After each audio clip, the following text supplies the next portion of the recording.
Hello students, आज का जो क्लास है वो है लाभ तथा हानि यानी प्रॉफिट एंड लॉस। तो इस चैप्टर का हम लोग पार्ट 8 तक कर चुके हैं। आज का जो क्लास है वो है पार्ट 9। इसका एक और पार्ट जाएगा यानी पार्ट 10 तक जाएगा। इसके बाद हम लोग ये चैप्टर क्लोज कर देंगे। ठीक है, ये चैप्टर का जितना इंपॉर्टेंट हो सकता था वो हम लोग सारा कुछ बना लिए। अब ये चैप्टर क्लोज करके हम लोग एक नया चैप्टर स्टार्ट करेंगे। ठीक है, सबसे पहले चलिए आज का क्लास को स्टार्ट करते हैं। यहाँ पे लिख लेते हैं चैप्टर का नाम लाभ तथा हानि।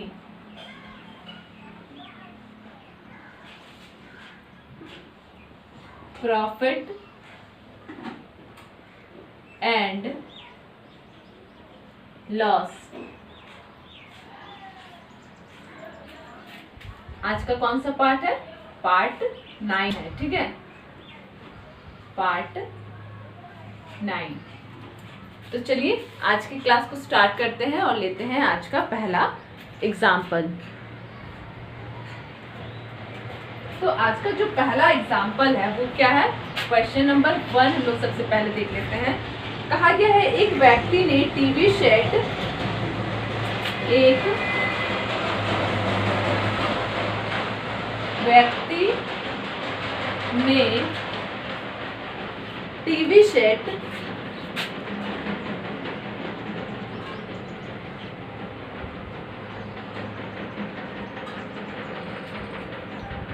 रुपीज 9,400 यानी 9,400 रुपया में बेचा।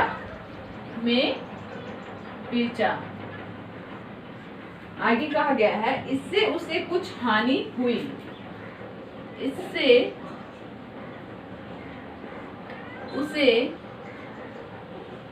कुछ हानि हुई। आगे कहा गया है उसने दूसरा टीवी सेट 10,600 में बेचा। उसने दूसरा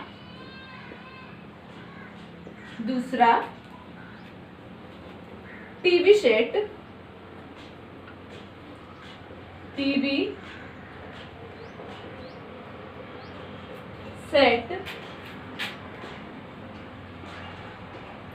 10,600 में बेचा।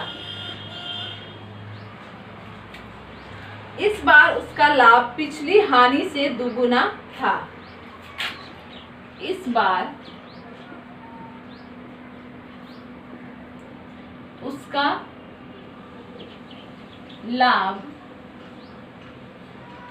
पिछली हानि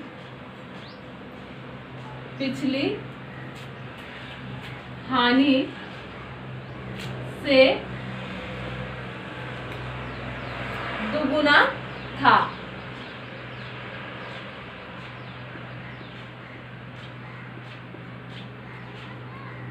एक टीवी सेट का क्रय मूल्य कितना होगा? एक टीवी सेट का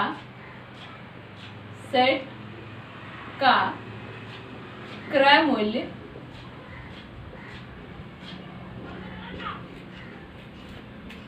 कितना होगा? ऑप्शन भी साथ में देख लेते हैं। तो पहला ऑप्शन है 9,800।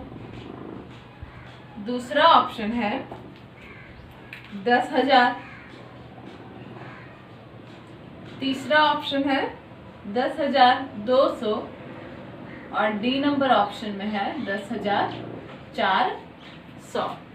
ठीक है, ये हो गया क्वेश्चन। अभी हम लोग क्या करेंगे, क्वेश्चन को सबसे पहले पढ़ेंगे एक बार और समझेंगे। कहा गया है कि एक व्यक्ति ने एक टीवी सेट 9,400 में बेचा। इससे उसे कुछ हानि हुई। एक व्यक्ति एक टीवी का पूरा जो सेट होता है वो कितना में बेचा? 9,400 में। जब वो इसे 9,400 में बेचा तो उसको इसमें क्या हुआ? लॉस हुआ। ठीक है, इसमें क्या कहा गया है? इससे उसे कुछ हानि हुई। यहाँ पे कितना हानि हुआ है ये नहीं कहा गया है, सिर्फ कहा गया कि हाँ ये जो ट्रांजेक्शन वो किया उसमें उसे लॉस हुआ है। आगे है, उसने दूसरा टीवी सेट 10,600 में बेचा, पहला 9,400 में, दूसरा 10,600 में। इस बार उसका लाभ पिछली हानि से दुगना था। सबसे जो मेन लाइन है यही है। इसमें क्या कहा गया है कि जो वो दूसरा टीवी सेट बेचा कितने में, 10,600 में, तो ऑब्वियसली इसमें उसको क्या होगा, लाभ होगा। लेकिन उसका जो लाभ हुआ वो क्या है, उसका जो पिछली बार जो हानि हुआ था, जब वो टीवी सेट को 9,400 में बेचा था उसमें जो उसको हानि हुआ था, और सेकेंड बार में जो वो 10,600 में बेचा उसमें जो वो लाभ हुआ था, उसका सेकेंड वाला टीवी को जो बेचा 10,600 में, उसमें जो उसका लाभ हुआ वो पिछला जो हानि हुआ था उससे क्या है, दुगुना है। मेन लाइन यहीं पे है। अगर यहाँ पे आप समझ गए तो ये आपसे सॉल्व हो जाएगा। ठीक है, इसके बाद क्या कहा गया है कि इस बार, ये तो हम लोग कर लिए, एक टीवी सेट का क्रय मूल्य कितना है। क्या कहा गया है कि टीवी सेट को वो कितने में खरीदा था। क्रय मूल्य यानी सीपी यानी कॉस्ट प्राइस। ठीक है, और इसमें हम लोग को दिया गया है 4 ऑप्शन। तो ये क्वेश्चन बिल्कुल इजी है, बस समझने का यहाँ पे खेल था। ठीक है, अभी क्या है, अभी हम लोग मान लेते हैं कि माना टीवी सेट का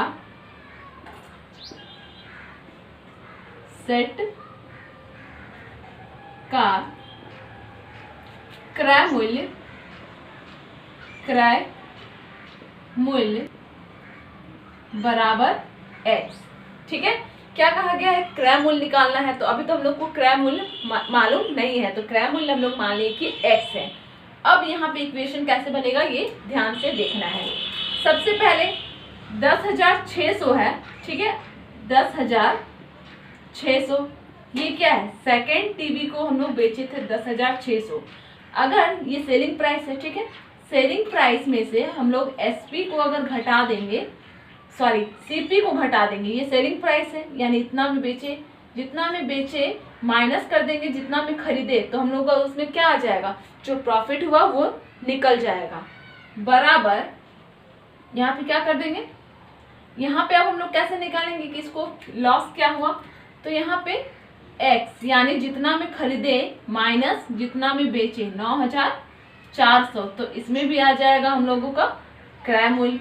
लेकिन यहाँ पे क्या कहा गया है कि इस बार उसका लाभ, ठीक है, ये लाभ है, लाभ पिछली बार की हानि से दुगुना है। अब ये बन गया इसका इक्वेशन। ठीक है, यहाँ तक क्लियर हो गया। ये इक्वेशन लाना ही सबसे बड़ा बात है, इसके बाद तो ये कैलकुलेशन का काम है। इसके बाद हम लोग को बस कैलकुलेट करना है, जिनको आता है अच्छे से कैलकुलेशन वो ये कर लेंगे। ठीक है, ठीक है, हम लोग आगे बढ़ते हैं। अब 10,600 माइनस x, इसको अभी इसी तरह से रखते हैं। यहाँ क्या हो जाएगा, 2x माइनस ये भी इससे इंटू हो जाएगा, तो 0 0, 4 दूनी 8, 9 दूनी 18, यानी 18,800। अब क्या करना है, x को एक साइड और नंबर्स को एक साइड करना है। तो ठीक है, यहाँ पे माइनस x, ये जो 2x है ये प्लस में है, इसको हम लोग इधर साइड ला रहे हैं यानी बराबर के इधर ला रहे हैं, तो ये प्लस में है तो इधर आके हो जाएगा माइनस 2x बराबर माइनस 18,800। यहाँ पे ये पूरा लेना है, ऐसे नहीं कि सिर्फ 18,800 को लेना है, और ये इधर प्लस में है उधर जाके हो जाएगा माइनस 10,600। ठीक है, अब हम लोग इधर सॉल्व करते हैं। आगे क्या हो जाएगा, माइनस माइनस हो जाएगा प्लस, तो 2x और x 3x, लेकिन यहाँ पे हो जाएगा माइनस 3x। क्यों होगा माइनस, दोनों में से बड़ा है 2x, 2x के आगे कौन सा साइन है, माइनस का साइन है, तो माइनस हो जाएगा। ठीक है, बराबर यहाँ पे माइनस माइनस प्लस हो जाएगा, लेकिन साइन लगेगा माइनस का। ठीक है, तो 0 0, उसके बाद 6 और 8 14 का 4 हाथ में 1, 9 और 8 और 1 9, 1 और 1 2, यानी यहाँ पे आ गया 29,400। ठीक है, माइनस, अब माइनस माइनस यहाँ पे कैंसिल हो जाएगा, तो 3x बराबर 29,400, x बराबर क्या हो जाएगा 29,400 बटा 3। ठीक है, अब ये कट रहा है तो हम लोग इसको काट देंगे। तो कितने बार में कट जाएगा? 9 बार में 27, 28, 29, 8 बार में 24 और 2 0, यानी जो प्राइस आ गया वो क्या आ गया? 9800। यहाँ पे x का वैल्यू आया है 9800। x हम लोग क्या माने थे? x माने थे क्रय मूल्य। क्वेश्चन में निकालने के लिए क्या कहा गया है? क्रय मूल्य। ठीक है, तो जो x का वैल्यू आया हम लोग का 9800, वही हो जाएगा एक टीवी सेट का क्रय मूल्य। ठीक है, समझ में आ गया? ये बिल्कुल ही इजी क्वेश्चन था। ठीक है, सिर्फ समझने का यहाँ पे खेल था। जिनको समझ में आ गया वो ये इक्वेशन निकाल लिए होंगे। ठीक है, ये वाला जो लाइन था ये मेन लाइन था। ठीक है, अब हम लोग आते हैं अपने नेक्स्ट क्वेश्चन में। आप लोग इसको नोट कर लीजिए।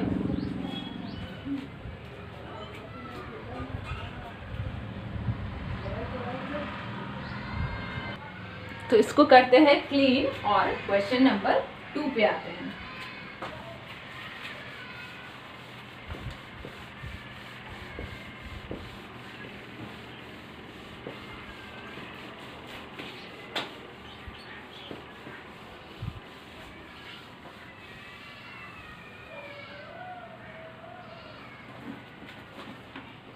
क्वेश्चन नंबर 2 है, एक छतरी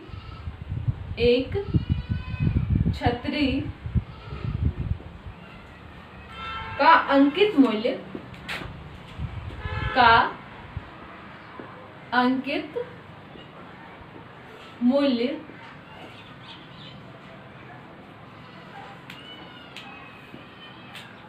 ₹162 है, 162 है, तथा इसका विक्रय मूल्य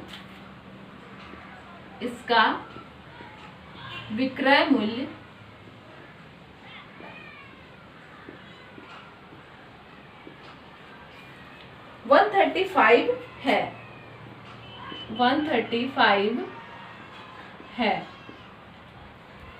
तो बट्टे की दर क्या है?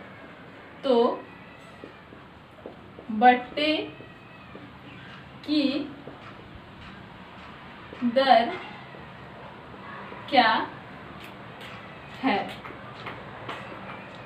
Option number A 20%, option number B है 16.2/3%, ऑप्शन नंबर सी है 13.1/2% यानी 13.5%, और लास्ट में है इनमें से कोई नहीं। इनमें से कोई नहीं। ठीक है, ये हो गया सेकंड नंबर क्वेश्चन। तो सबसे पहले हम लोग इसको समझ लेते हैं। क्या कहा गया है कि एक छतरी का अंकित मूल्य 162 रुपीज है तथा इसका जो विक्रय मूल्य है वो है 135 रुपीज। तो बट्टे की दर क्या है? सबसे पहले तो यहाँ पे हम लोग को 3 चीज मिला है, अंकित मूल्य, विक्रय मूल्य और बट्टा। ये पूरा क्वेश्चन को समझने के लिए ये तीनों का मतलब हम लोग को मालूम होना चाहिए। आप में से जो रेगुलर क्लास करते हैं उन्हें ये बिल्कुल अच्छे से मालूम होगा, लेकिन जो भी न्यू स्टूडेंट्स है उनको एक बार और से बताया जा रहा है। ठीक है, एक बार फिर से बताया जा रहा है। अंकित मूल्य यानी मार्क्ड प्राइस। मार्क्ड प्राइस यानी जो अंकित होता है बुक में, जैसे हम लोग कोई भी सामान लेते हैं उसमें एक प्राइस लिखा रहता है, प्राइस टैग होता है, उसमें जो प्राइस लिखा रहता है उसे ही कहा जाता है अंकित मूल्य। ऐसा बहुत बार लगभग हर सामान में ऐसा होता है कि उसमें कुछ ही सामान ऐसा होता है कि फिक्स्ड प्राइस रहता है, बाकी उसमें जो अंकित मूल्य होता है उससे कुछ कम करके ही हम लोग हमेशा सामान लेते हैं। ठीक है, तो जो अंकित मूल्य क्या होता है, उसमें जो प्राइस टैग लगा रहता है, ठीक है, एक स्टिकर से चिपका हुआ रहता है, उसमें जो दाम लिखा हुआ रहता है उसको कहा जाता है अंकित मूल्य। तथा विक्रय मूल्य यानी जिस वस्तु को हम लोग, जैसे कोई दुकानदार है, ठीक है, कोई बुक का दाम है 540, उसका जो प्रिंट किया हुआ है 540, वो हो जाएगा अंकित मूल्य, लेकिन वो उसे दे रहा है 500 में। 500 क्या हो जाएगा? सेलिंग प्राइस यानी विक्रय मूल्य हो जाएगा। अब बट्टा मतलब क्या होता है? बट्टा मतलब होता है डिस्काउंट। ठीक है, उसमें से भी कुछ कम करके हम लोग को मिलता है, उसको कहा जाता है डिस्काउंट। ठीक है, जैसे बुक्स में हम लोग को ज़्यादातर 20 या 25% लेस करके दिया जाता है, यानी डिस्काउंट दिया जाता है 20 या फिर 25% का। ठीक है, तो तीनों समझ में आ गया। तो उसी तरह कहा गया है कि एक छतरी यानी एक अम्ब्रेला का जो प्राइस है, अंकित मूल्य यानी प्रिंटेड जो है प्राइस है, वो है 162 तथा इसको हम लोग खरीदते कितना में है, 135 रुपया में खरीदते हैं। तो पूछा गया है कि डिस्काउंट हम लोगों को कितना मिला है। तो सबसे पहले हम लोग यहाँ पे देख लेते हैं कि 162 में हम लोग को कितना रुपया का मिला है डिस्काउंट। ठीक है, तो यहाँ पे लिख लेते हैं 162 पर बट्टे की बट्टा क्या करेंगे, मार्क्ड प्राइस में से हम लोग जो सेलिंग प्राइस है उसको कर देंगे माइनस। तो 162 माइनस 135। ठीक है, कितना हो जाएगा, 12 में से 5 जाएगा तो 7 बचेगा, 5 में से 3 जाएगा तो 2, एक एक कैंसिल हो गया, यानी हम लोग को 27 रुपया का मिला है डिस्काउंट। ठीक है, अगर 162 में मिला है 27 तो 100 पे कितना मिलेगा, तो क्या हो जाएगा 27 बटा 162 इंटू 100। इसको हम लोग कट करके छोटा करेंगे तो ठीक है, 2 से काटते हैं। अब ये फिर 3 से कट जाएगा, 2 बार में 6, 7 बार में 21 और यहाँ पे कट जाएगा ये 9 बार में 9 तिया 27, यानी 50 बटा 3। अभी हम लोग देख रहे हैं कि जो ऑप्शन है वो हम लोग का कुछ पूर्णांक में है और एक है 20%। तो 20% तो होने से रहा, लेकिन ये दोनों में से कोई एक हो सकता है, क्योंकि अभी हम लोग इसको भाग देंगे। ठीक है, तो दे देते हैं, एक बार में 3, 5 में से 3 जाएगा तो 2 बचेगा, 0 को नीचे ले आए।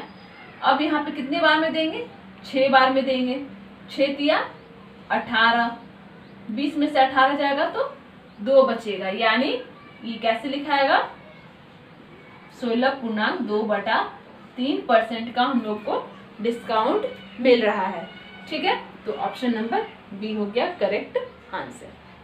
क्लियर हो गया ये। अब हम लोग आते हैं अपने नेक्स्ट क्वेश्चन में, तब तक इसको नोट कीजिए।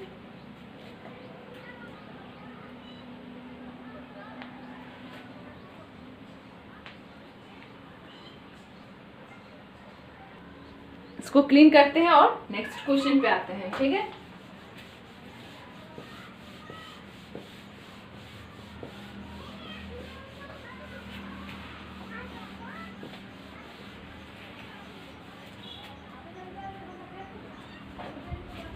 नेक्स्ट क्वेश्चन है, एक व्यापारी अपने सामान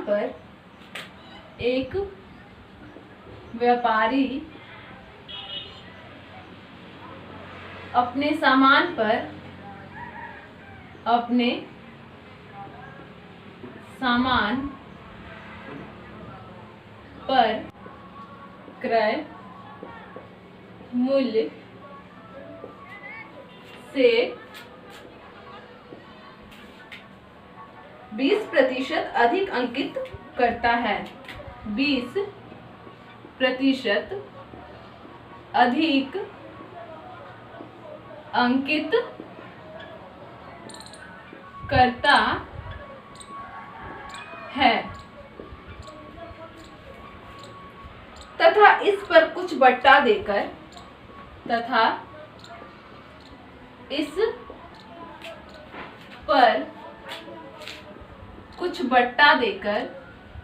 कुछ बट्टा देकर 8% लाभ पर सामान बेचता है, 8% लाभ पर सामान बेचता है, तो बट्टे की दर क्या है। ठीक है, ऑप्शन देख लेते हैं।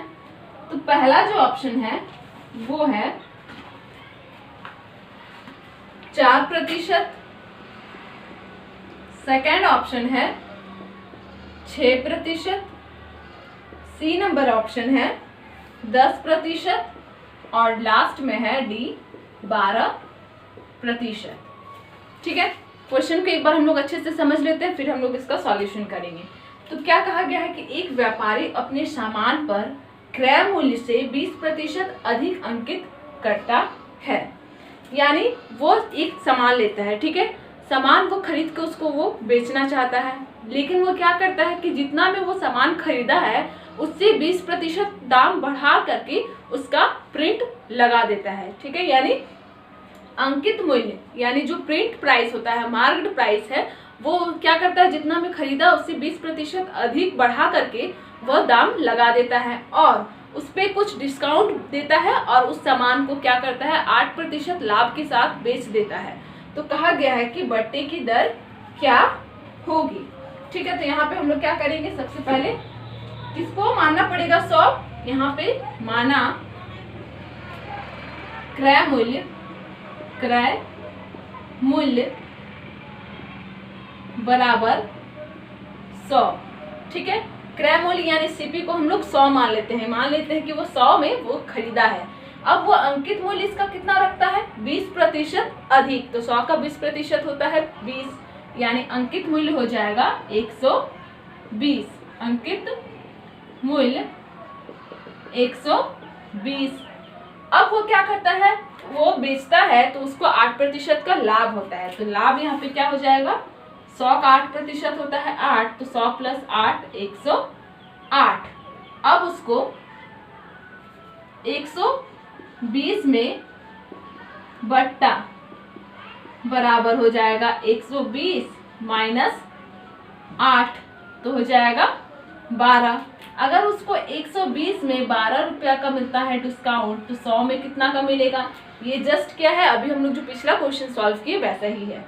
120 में 12 तो 100 में कितना 12 बटा 120 इंटू 100, 0 0 यहाँ पे कैंसिल हो गया, 12 12 कैंसिल हो गया। 10% डिस्काउंट का जो रेट है वो हो जाएगा 10%। ठीक है, क्लियर हो गया क्वेश्चन। तो आज के लिए बस इतना ही। इसके नेक्स्ट क्लास में फिर से हम लोग कुछ इंपॉर्टेंट क्वेश्चंस को देखेंगे। ठीक है, तब तक आप लोग जो पढ़ाया जा रहा है उसको रिवीजन कीजिए, जितना भी बुक में एग्जाम्पल है उसको सॉल्व करने का कोशिश कीजिए। ठीक है, आज का क्लास यहीं पे समाप्त होता है।